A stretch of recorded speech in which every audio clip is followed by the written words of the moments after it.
Welcome back everybody, part 3 of the Ducati V4s Series. Today we're going to be discussing and fixing all the problems and faults that I found with the bike on the road test that I did on it the other day. So first things first, first issue I noticed was the clutch. The clutch is slipping. If you watch back in the video of the test ride, you can see at about 10,000 RPM when I get to peak torque, the revs start to build very quickly and the bike isn't actually moving as quick as the revs are showing. So clutch plates are slipping, which means it needs a new clutch pack. I've bought them from Ducati, it's on its way. We're going to be taking all the plates out and putting new ones in, and I'll be showing you how to do that in this video. The second fault I noticed, not really a fault actually, but more of a preference. This is in road shift. I like GP shift. We've got that lovely quick shifter and blipper, and there's nothing better than tucking in behind the screen, clicking down the gears to go up. So we're going to change that to GP shift. Normally you lift the lever up this way to change up gears. We're going to swap all this round so you push it down to go up gears, more like the Grand Prix bikes. And speaking of the screen, it's too dark. Can't really see through it. I'm not a fan of it. It sort of looks cool, but when you're flying along at speed, you want to be able to see everything you can when you're tucked in behind that. So we're going to be putting a clear one on, and I'll show you how we do that too. And I noticed there was a bit of noise coming from the chain and sprockets. Now, as you can see here, these are a bit worse for wear. The chain's got a bit of rust on it. I'm not sure how old it is. The links feel a little bit stiff, so I've just bought a completely new kit. I'm going to change it all over, so I'll be showing you how to do that. But first things first, let's take all the fairings off the bike. Let's get it completely naked. I've been dying to do this since I got the bike because I want to see that beautiful V4 engine. I want to see all the radiators. I want to see all the ABS lines that everyone talks about. There's all this complicated stuff in there. All the electrics are at the front of the bike. Been dying to see it, so let's get it all stripped off, and then I'm going to go through a few very important facts that you might not actually know about the V4s.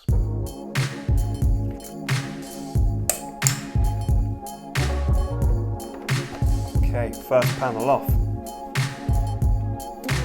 then the second lower panel, and the top part of the fairing here. Then the petrol tank, which has been a bit of an awkward old dog to remove. Then the front fairing. And then last but not least, the rear fairing, which I zip tied on because it was in bits. Absolutely beautiful with all the fairings removed. Now we can see the V4 engine, all the airbox, all the electrics, stunning. So, couple of facts from Ducati. 214 horsepower, at 13,000 RPM and 96 foot-pounds of torque at just 10,000 RPM. That's probably why the clutch is slipping, because you're getting that massive delivery of torque and it actually is ballistic. Now, an interesting fact I found about this bike is that it's got a twin pulse ignition. Now that enables the bike to feel very similar to a V-twin motorcycle, which most Ducatis have. Now, if you remember the Desmos Adichie RR released over a decade ago, that had a twin pulse firing order V4, and it also had the same 81mm bore that this bike now has. So very similar engine there in that respect. Now for Ducati to get that V-twin feel about this bike, the left-hand bank cylinders fire very close together, as do the right-hand bank cylinders, and that enables the bike to feel very similar to a V-twin, which most Ducatis are. Under 10,000 RPM, it sounds very similar to your normal Ducati V-twin, but over 10,000, that's when the bike's going absolutely ballistic and sounds like a GP bike. Another very interesting fact is the V4's crankshaft. So the V4 being a 90 degree is naturally balanced. There's no need for a counterbalanced crankshaft. It's a counter-rotating crankshaft that enables the bike to reduce its gyroscopic effect, which helps with wheeling. It stops the bike wheeling so much, and then when you're braking, lifting the rear up, it helps with that too. And also with the reduced gyroscopic effect, you can flip the bike over much easier without that counterbalancing crankshaft, which makes the bike feel more like a 600. And as you can see from here, it's so tiny, you can't really tell. I'll put my hand on it, look at that. The bike is absolutely minuscule. It's really thin, so it's more like a 600 than a big litre bike. You're going to get the handling and then the enormous power that's delivered from that V4 engine as well. And one more very interesting fact about this V4 motor is the heat. So this is more sort of for the road, I guess, because you generate a lot of heat from these high horsepower engines. It's like a race motor in the bike, but you've got to sit that in traffic and high heat. So what did Ducati do about that? Well, What they did is when you put the bike in neutral and you're at a standstill, it actually shuts off 2 cylinders. So sometimes when you're sat on idle and the bike's at quite a high temperature, you'll actually get a reduced noise from the engine. It will just be ticking over on 2 cylinders. So it's not always running on 4 when you're sat there in high heat. So before we get started removing this clutch, let's have a nice look over the bike. So down here we've got the rear bank of cylinders, we've got the ignition leads there, we've got all the injectors. There's 8 injectors in this bike, 2 per cylinder, all the fuel lines, injectors here. Moving on to the battery, we've got the ECU here. Over the front, moving down, you're not going to be able to see the front 2 cylinders there, but you've got this huge radiator and oil cooler here. ABS pump here. This is for all the braking system. So you've got all these hard brake lines here, which move down this way. So you've got the rear brake. So how that works is you've got a front master cylinder here, and then a hose that comes out of it and runs down into the ABS unit. And then the ABS feeds that back to the brake lines into the calipers. And that's how all the ABS system works. I think we're going to leave that on for now, do a couple of track days on it and ride it for a bit and see how it works. Because basically when on the track day, you can actually put this down to number 1 on the ABS system, and that takes ABS off the rear brake and keeps a tiny amount on the front. So I've heard that it's not too bad on track, so I'm going to leave that for now and see how I get on with it. Another interesting thing about the ABS system on the bike is it does have slide control. Now that works in 2 ways. So slide control works on the power, so when you're accelerating out the corner, if the rear starts to slide, you can adjust that. I think it's 1 to 3 on the computer, so you can get a bit of slide going on. But slide control also works within the ABS system. So when you're coming into the corner, once you hit the rear brake, you can actually set the ABS on number 2 on slide control, and you hit the brake as hard as you can, and it will allow the bike to slide into the corner on the rear, so backing it into the corner to allow you to get the angle to turn. That's actually a really cool fact that I didn't know about this bike. So slide control works for both entry and exit on the settings. So now we're done with those interesting facts, let's work on the clutch. So as I said, it was slipping, so we're going to remove the cover there, which we were aiming to replace, but I'll tell you later in a second why we're not going to do that. But we're just removing the clutch springs there. The clutch ring is coming off also, and then we're just going to remove all the plates from the clutch basket and lay them onto the floor. The new clutch pack that I've got from Ducati comes fully assembled, so we'll literally just slide all the plates in. They all come as order specified by Ducati, so it's really simple. As you can see, I've put them back in.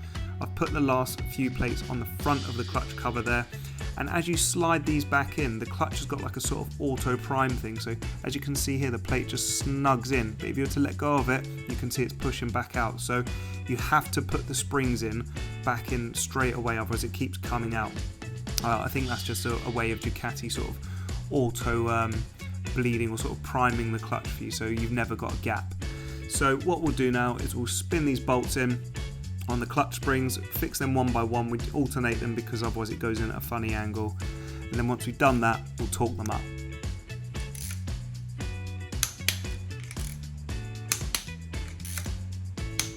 So now we're just replacing the clutch cover. We aren't using the new one that I've got because it doesn't fit. The clutch ring, you can see there where the 3 nuts are holding that on, don't fit behind this cover because it's not the standard ring, so we've got a new one ordered. Okay, now the clutch is all back together, we're going to work on switching our street shift to GP shift. Very simple. All we've got to do is just move this rod here down onto the bottom. You can't see it, but Ducati have been very clever. If you just reverse that, that makes pushing down up gears and pushing up down gears. You don't have to change anything of the settings on the quick shifter or the blip or anything like that. So let's get on with that. Now all we have to do is remove this bolt, and loosen this pinch nut here on the rear swing arm axle, and we can just wobble it off. And if you look behind, look, you've got another mount for the rod here, so you can undo this nut there, put the rod there, and we'll fix it all back together. It's always nice to use a bit of Loctite on these, as you don't want them coming off again when you're on the road or on the track. So just apply a bit on the bolt there, and we'll screw that back in.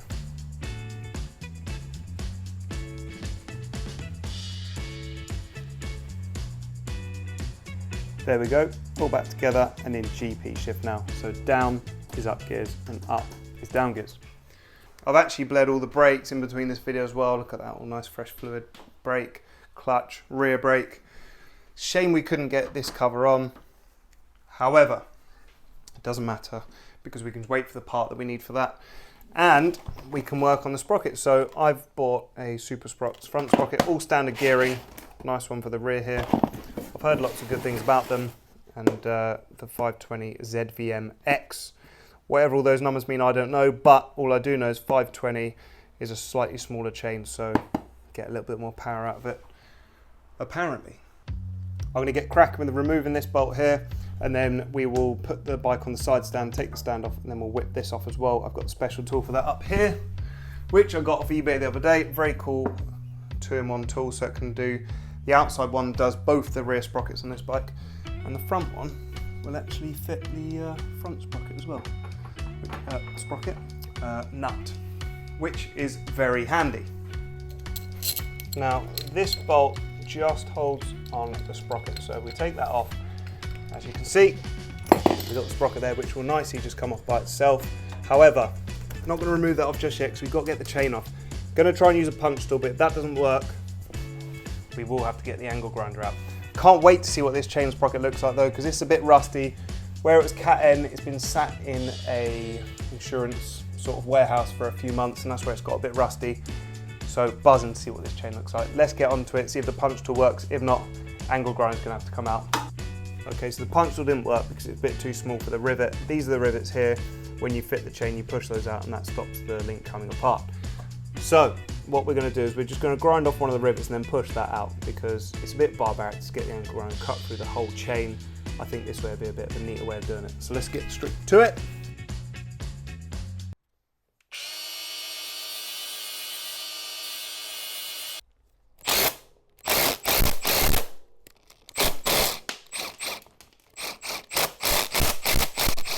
There you go. So that's the pin out and the chain release. So a little bit more of a tidier way of doing it. The rest of this is pretty straightforward. So you remove the lock nut there. Slide this off. You just have to take these nuts off here. And after a bit of persuasion, the plate comes off there. And then you remove all the rubbers out as well. And we can switch over our sprockets, put it back together.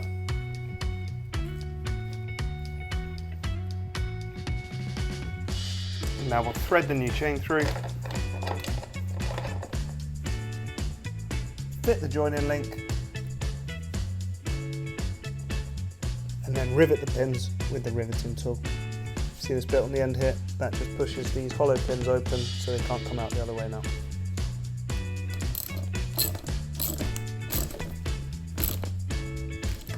All done.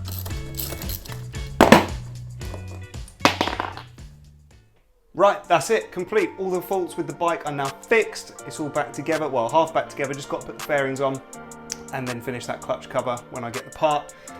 So I think the next thing now to do with the bike is to take it on a track day. I'm hoping we'll be at Donington, and I'll be able to get that across to you guys so you can see how it goes around the track.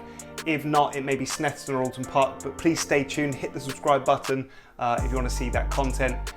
Give the video a thumbs up if you enjoyed it, and yeah, thank you very much for watching. Any comments, drop them in the box below. Any content you want to see me do on this bike, please let me know.